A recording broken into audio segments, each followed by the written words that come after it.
This is Living Catholic with Father Don Wolf. This show deals with living the Catholic faith in our time, discovering God's presence in our lives, and finding hope in His Word. And now, your host, Father Don Wolf. Welcome, Oklahoma, to Living Catholic. I'm Father Don Wolf, pastor of Sacred Heart Parish and rector of the Shrine of Blessed Stanley Rother. This Sunday is the feast Pentecost. While it fits comfortably in the liturgical calendar, it has been a major feast of the Church since its inception. We mostly don't pay that much attention to it. Probably for us in our environment, it has to do with the fact that school's letting out and harvest time is here and summer is beginning and the rest of the world is moving by at its own breakneck pace. Not to mention the fact that we're just downstream a couple of weeks from Memorial Day. When the surrounding society doesn't support what we do in the church and we have no firm footing when it comes to celebrating, these church events don't have that much effect on us. We don't have a lot of time left over to sit up and recognize one more stellar day in the life of the Catholic Church, which is too bad for us, since this feast day is one that has deep roots in the Jewish liturgical calendar as well and has a remarkable pedigree. It's one of the few days we pay attention to that which the Bible itself points us toward. After all, we celebrate Christmas with all of its surrounding traditions and optimism as the time when Jesus was born. But there wasn't a place in the Old Testament or in the New in which anyone looked forward to and mentioned Christmas Day. It's a perfectly good thing to celebrate, and we do with all of the justification and gusto that it deserves, but it's not written into the calendar of events prescribed for the people of God. The same caveat goes for Lent and Easter and Ascension Thursday. There are times we remember and celebrate appropriately, but they're part of the calendar we put together after we read the New Testament, not because they were appointed for us. But Pentecost is different. Originally, it was a harvest festival structured to be about 50 days after Passover. The word in Hebrew was Shavuot, which means weeks, and translated in Greek as 50th, which is where the word Pentecost comes from. Remember that the Greek word pente, as in pentagon, means 5, or in this case, 50th. I say more or less 50 days because Israel is about the same latitude as Oklahoma, and the grain sowed in early spring would be about ready for harvest at just about this time as the grain in Oklahoma is about ready to be harvested. But nobody can calculate the exact day when harvest is going to begin, since weather and climate can vary enough to make the harvest significantly later. But it was understood to be about 50 days after Passover. Later on, in the history of the Jewish liturgical experience, it was also claimed as the day when Moses received the law on Mount Sinai.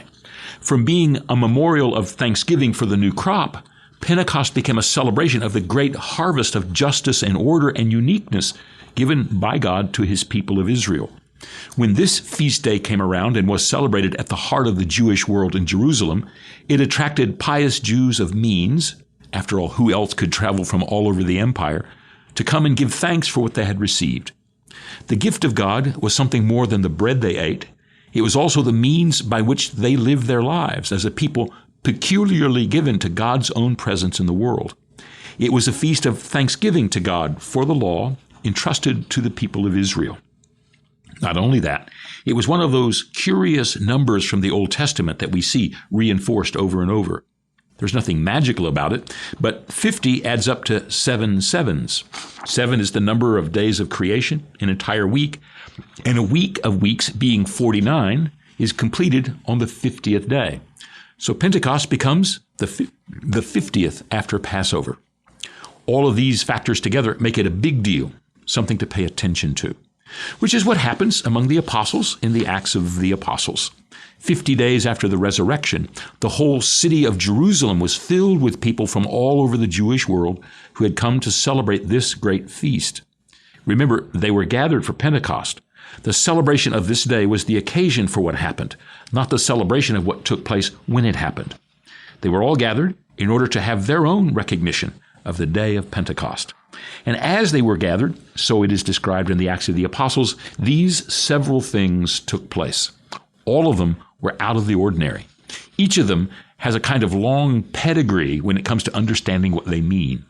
They're more than simply an occurrence. They're each an indication of something important and notable. It's like when there's a swearing in of the president. He holds his right hand up, palm out, and puts his other hand on a Bible. It's a gesture that's part of the swearing in. It's not simply an accidental placement of his hands or a casual option for his posture. It's the agreed upon indication of honesty, sincerity, and commitment. So also, when these moments take place at Pentecost, they mean that something important is taking place. They also mean that we should pause and pay attention. So, we should run through these events of the day of Pentecost, but let's first keep in mind the overall event. It is this: everyone was gathered, startling things took place, and then St. Peter summed up what it meant. And the summing up wasn't the extraordinary events, but was a catechetical lesson on the meaning of the history of Israel and the ministry of Jesus for the salvation of all. When we come to the events of Pentecost, or even use the word Pentecostal, we're liable to fix our eyes on the extraordinary and unrepeatable, rather than on the great moment of teaching that took place. In the long run, it's the teaching, the putting together the disparate elements that formed one great overarching structure of life and understanding. It's the teaching that counts. What was it that Father Karl Rahner said? We ask God for the strength to do the extraordinary so that we can avoid doing the ordinary. That's true enough in this case. It's easy to focus on the amazing events of Pentecost and diminish the ordinary accomplishments there.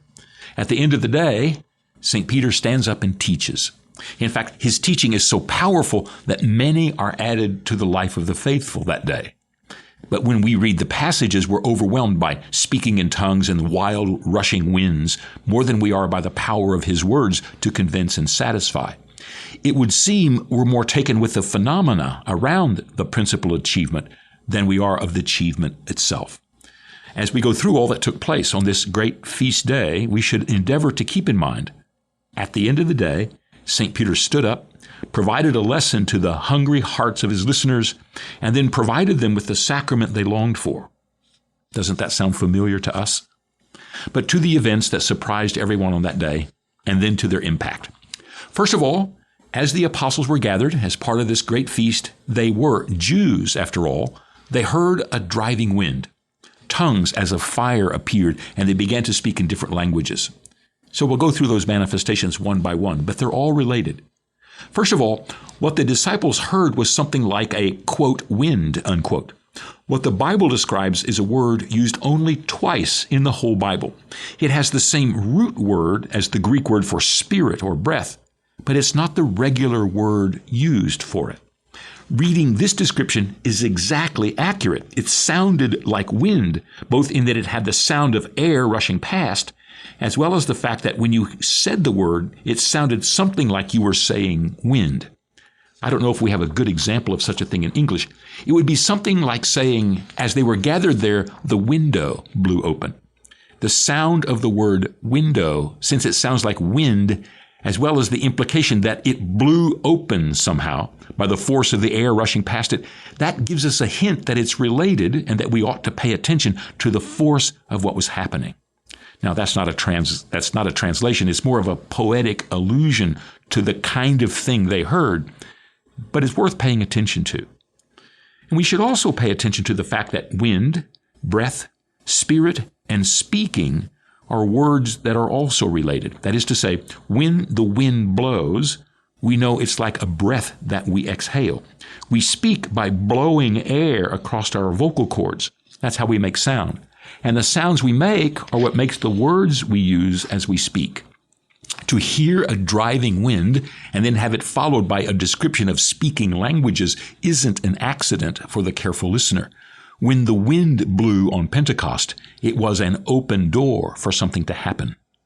Plus, the word spirit is the Latin word for breath. When Adam was formed from the clay of the earth, he received life from God's breath. He was literally breathed into, and he began breathing. That's where the word spirit comes from. It's our understanding of what spirit is. To be inspired, for example, means to be breathed into. Anyone who's been struggling with a problem and then suddenly sees the solution where all of the different parts make sense and is excited to know the problem is solvable and feels that sense of expansion and relief, That person knows what inspiration is. It's to receive a new breath. It's to be breathed into. So as the great wind fills the space, everyone became aware that something extraordinary was happening. This anticipation was all the more heightened because of the times that wind played such an important role in the Old Testament. The most notable was when Moses led the people of Israel out of Egypt and came to the Red Sea. They were stuck on the shore, and the Egyptian army was coming after them, and they were trapped. Moses cried out to God, and God told him to hold up the staff that he had used when talking to Pharaoh and pray. As he prayed, the wind picked up and blew all night long. And when morning came, there was a path through the sea. Wind came, and something new was present for God's people. To hear the wind was to hear a signal that something new was about to be born. And then there's one of the most puzzling descriptions. It says, tongues, as of fire, came and parted over each one of them. We see this image so many times in art, a portrayal that always puzzled me as a child. The apostles sitting in a circle, all of them portrayed as the serious, bearded, berobed men, and all with a small flame above their heads. As a child, I always thought it looked like lanterns without a chimney. Sometimes I thought I actually saw in the art what looked like might be small logs to sustain the fire burning there. But no matter how it was portrayed, it looked odd. The description seemed strange and distancing, except, of course, the description that they were tongues as of fire that descended upon the apostles. It's another hint of what's going to happen. That is, there's a description, a kind of apportionment of the great experience of what is to follow. Tongues as of fire descended over the apostles, and they suddenly began to speak in other tongues. Whatever the inspiration was like, or whatever happened to them, it was something like the experience of some energy suddenly settling over them. In the Old Testament, there were many descriptions of fire settling over situations and people. Abraham had the experience of his offering being consumed by fire. Moses saw a burning bush in which he noticed that the fire did not consume the bush, which caused him to walk over and look and pay attention. Also, when the people leave Egypt, they're led by a pillar of fire at night that accompanies and leads them. When they come to Mount Sinai, where they will receive the law, they see the top of the mountain bathed in light and fire. This has the immediate connection with the time of Pentecost as the celebration of when the law was given. The description in the Acts of the Apostles is like a recapitulation of what had happened in the Old Testament to guide the people and to bring them what they needed. Not only that, we have some intuition of this description from our own experience. Anybody who's been a part of some inspirational moment, from a great moving speech or before a football game or to a solemn ceremony at a funeral, that person knows what it's like to feel a sort of new energy settle over the crowd. In the same place where everyone feels disheartened and confused can be a place where a new sense of energy begins to flow. It's not just a metaphor either. When those moments happen, you can feel a whole new rush of power and energy present there. I've been in places and at moments where it really does seem as if energy did fall down upon the people there and had them prepped for whatever was to come next. We might be more likely to describe it as a fire being lit under someone, as if a fire were placed under a kettle or a pot. But the image is the same. In these circumstances, energy is added and the situation is ready to change. Pentecost was a moment in which everything was to change. And then the great moment happens. Suddenly, there's the movement of the Holy Spirit, and everyone begins to speak in different tongues. All these men, most of whom were from Galilee, most of whom were not lettered, suddenly begin speaking in ways that amaze the gathered crowds of people who hear them. The ones who followed Jesus, all from the same remoteness of Jesus' home region, were now in the heart of cosmopolitan Jerusalem, and suddenly they were speaking of God's glory in ways that amazed the international crowd that had gathered. And it's hard to know what to make of that exactly. Certainly, there is the interpretation available to us who read and who know that these men suddenly speaking in new languages is an image of the proclamation of Jesus going out to the whole world. The barrier of language and culture was only temporary. What Jesus had to offer and the truth of his resurrection was now available to the whole world, not just to Jews from Galilee. Also, there's the sudden recognition of the unification of language, in which these men are suddenly gifted with words the whole world can hear. It's the inversion of the curse of the Tower of Babel, where everyone was suddenly unable to understand, so that their project was interrupted. Now, when everyone could understand, a new project could begin. But there's also the perspective of those who are empowered to speak. More than an interpretation, there's the image of these men suddenly speaking. The inspiration of the Holy Spirit has been accompanied by speaking in tongues, which is a phenomenon commented on by St. Paul, as well as the author of the Acts of the Apostles. It's an element of the worship common to the charismatic movements that have animated so many prayer groups all over the world in the last several generations. Most of the time, this type of prayer is described as ecstatic. It isn't. If by ecstatic we're to understand it takes place because the person speaking in tongues is lifted beyond himself and is carried away, it in fact would be better to describe it as experiencing a door being opened in a person's personality that allows that person to speak differently. A compelling image I heard once was that speaking in tongues is as if a vessel of water had been heated up until the steam caused the valve in the vessel to stick open. And once opened, it stays that way, so that this practice is available anytime. The thing to remember is that it does happen, and it is a method of prayer described directly in Paul's letters. It's also not particularly recommended by Paul, but is part of the practice he knew and understood. What's not really known is whether what is spoken is actually some version of some language, or if it's simply different phonemes put together so that it sounds as if it were language. I'll let others more experienced and perhaps more analytical answer that question. Suffice it to say, it is an experience of the Holy Spirit available even today. It is apparently an experience anyone reading the Acts of the Apostles in the first generation of the church would have recognized. Of course, there's also the comment that I like from Bishop Barron. He notes that in Jerusalem of the first century, everyone who traveled would have known some Greek, it being the international language of the day. And the accepted thing to say in Greek, if anyone cared to comment on the structure of life and business, would have been Kaiser Kyrios, Caesar is Lord. But the proclamation of the first Christians was Christos Kyrios, Christ is Lord.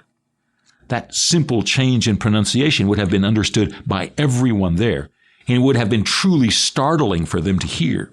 So much so, they would have pricked up their ears, and especially as Jews, would have been ready to hear more.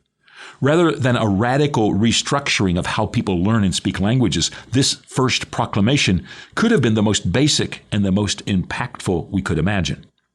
Now, while Bishop Barron's teasing inferences don't fit the exact details of the descent of the Holy Spirit, it does invite us to imagine that we need not wait for the gift of tongues to fall upon us or to depend upon the extraordinary manifestations of power to fill our lives in order for us to participate in the Pentecostal moment.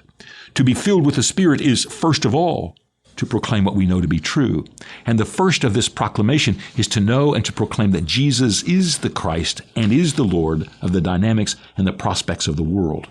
When we know this and can speak it, then our world is made different and our futures change.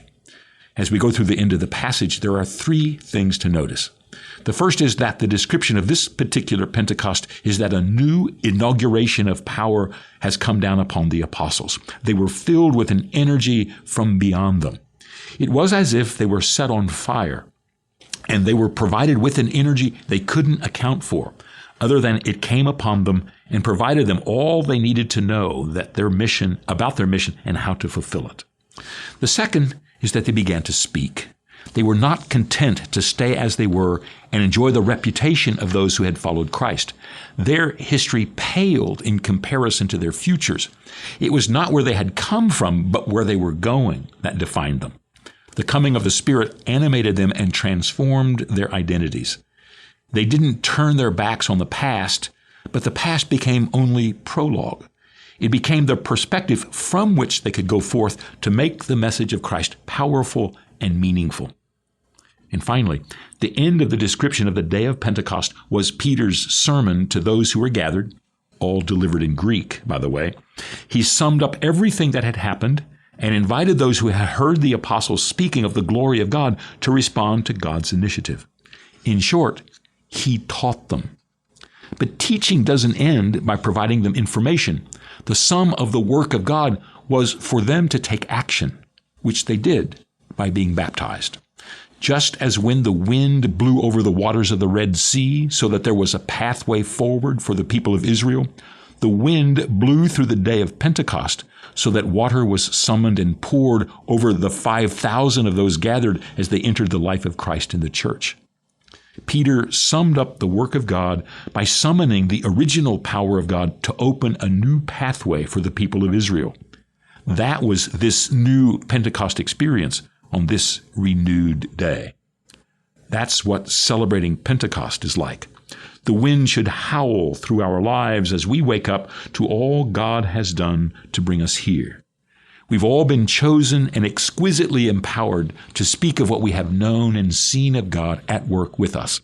Especially now that we have seen the work of Blessed Stanley Rother among us, we're responsible for seizing this moment that our valves might become unseated and remain open so what the world most needs to hear can pour out of us. It might be as if what had always looked like plain green grass had suddenly stemmed and headed and turned golden, ready for harvest. Now is the time. This is the season. The day is at hand. It is Pentecost. Back in just a moment.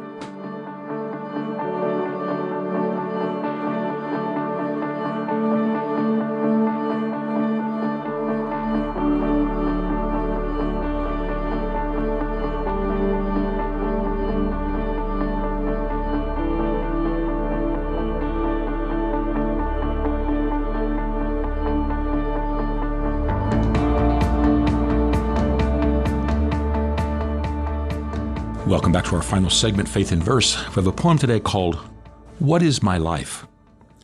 He asks, what is my life these days I pass now? I was there to see him as the schedule would allow. What am I to do? Who am I to be nowadays? There's nothing left for me along the normal pathways. My stroke has taken away my substantial memory. I can hardly identify my most personal inventory, or keep track of where I am or where I should be as the days pass and I try to act responsibly. Tell me how I serve God here in this place, where we're warehoused and kept apart and safe. All is provided. We scarcely raise a finger to provide for ourselves, much less for another to linger. What would God's will be for me other than to wait for the last breath conclusion of His eternal grace be poured upon this life now, grown stunted and meager, that I can affirm with hope and promises, full and eager? Will there be more for me as the graces given stir and simmer, or will the light of my eyes flicker and grow only dimmer? I had no answer. I confessed to him humbly and looked at his brutal prospects full on, numbly. God's gift are not given as earthquakes and floods flowing, but come, of course, also as whispered breezes blowing. Perhaps the Spirit is at work in you now, today, and has hard thrown the vessel to contain God's true way. That's what is my life.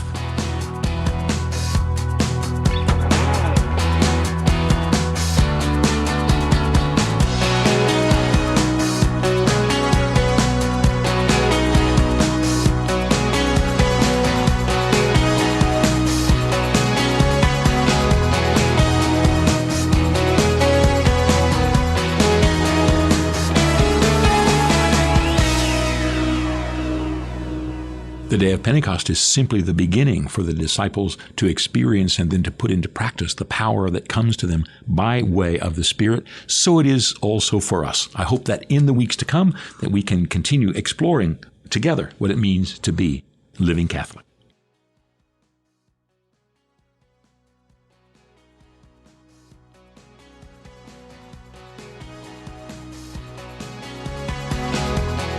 Living Catholic is a production of the Archdiocese of Oklahoma City for Oklahoma Catholic Radio. To learn more, visit okcr.org.